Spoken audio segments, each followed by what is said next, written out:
You've probably heard of the Buddha, but did you know that his real name was actually Siddhartha Gautama? Born an Indian prince, he left his royal lifestyle to find the answers to life's mysteries by denying himself and purposefully enduring suffering. The lessons that he learned by living a simplified life later shaped the religion called Buddhism. Siddhartha Gautama was born around 563 BC in present-day Nepal. His father, Shuddhodana, was the leader of the Shakya people, and unfortunately, his mother, Mahamaya, died just a week after he was born, so he was mostly raised by his aunt, Mahapahapati. Shuddhodana was afraid that his son would become a great religious leader instead of following in his own footsteps and becoming a king. So he kept Siddhartha mostly inside the palace and well away from all religious influences. When Siddhartha had to go out, his father had servants go ahead of the carriage to clear away all signs of suffering, because Shuddhodana knew that many people turn to religion in response to suffering. When he was 16 years old, Siddhartha married his cousin, Yashodhara. Shortly before their son was born, though, he became frustrated at being locked in his own house. According to the stories, he either snuck out of the palace on multiple occasions or got permission from his father to go out. But either way, he did leave home. On his first excursion, he saw an old man. On the second, he saw a sick man. And on the third, he saw a dead man and his mourning family. On the fourth excursion, he saw a wandering holy man with a sense of peace that Siddhartha hadn't encountered before.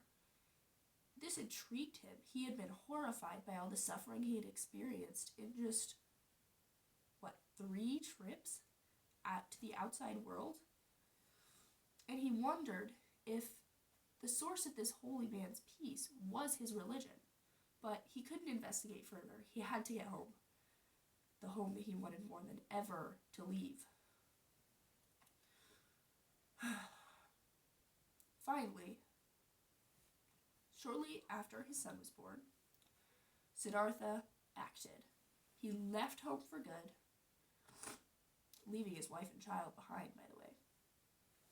He left home for good, traveled around India, and learned the Hindu beliefs from various holy men that he encountered.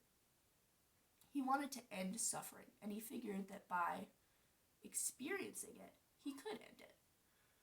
But when enlightenment didn't come, he concluded that he wasn't suffering enough. So he started sleeping on thorns, starving himself, and repeatedly holding his breath until he lost consciousness. This went on for 6 whole years, during which he attracted 5 followers who later abandoned him when he realized that torturing his body was not the way to enlighten his mind. When he was 35 years old, he was given a simple but delicious meal by a kind woman named Sujata. And that's when he came up with the idea of the middle way, which is a way not of extreme poverty, not of extreme luxury, but somewhere in between, a content, peaceful life.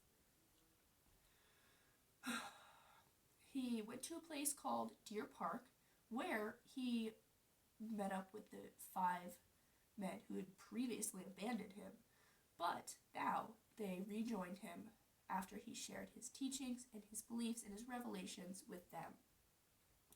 Then these 6 men spent 45 years traveling all around India and preaching and teaching to anyone who would listen. They told them not to accept Siddhartha's teaching blindly, but to see the results for themselves and then decide what they believed. When he was 80 years old, Siddhartha was given some food by a blacksmith, but he got food poisoning and died.